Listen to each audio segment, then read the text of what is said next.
it's a great question because for a lot of these projects, a lot of large-scale projects, certainly there's no way I could be doing it on my own, and it requires collaboration, requires organization, coordination, and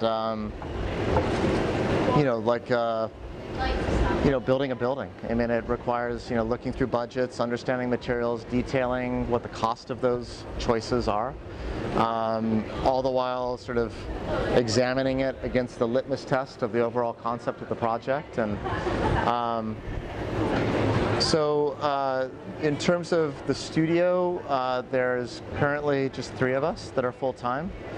But we have a crew of about 5 to 8 people that we can call upon that, as the studio is busy or a little bit more quiet, depending on what we're working on, more design-related projects that are beyond or more in-house kind of projects, we can call upon those people and expand and contract and be nimble based on what's happening in the studio at the time.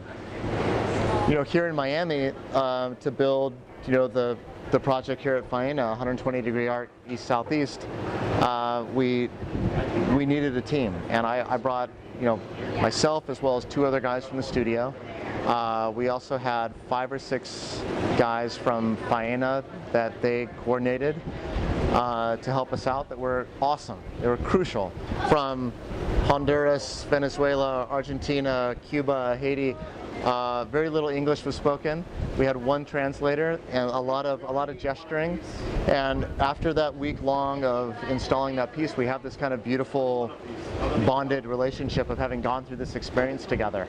I always say that there's kind of a life to the project during its fabrication, design, and installation. And then there's the marker of the opening, and then it has this other life. I like both. And I think both are equally important in terms of the success of the others. Yeah, we're able to. I mean, sometimes there's projects that we build entirely ourselves in the studio that are smaller scale or large scale, depending on what the kind of skill set is. And then there's other projects where we work distinctly with fabricators that have a specialty in fiberglass or carbon fiber or aluminum welding, whatever it may be. But we do a fair amount here in the studio, but we also work with all kinds of specialties.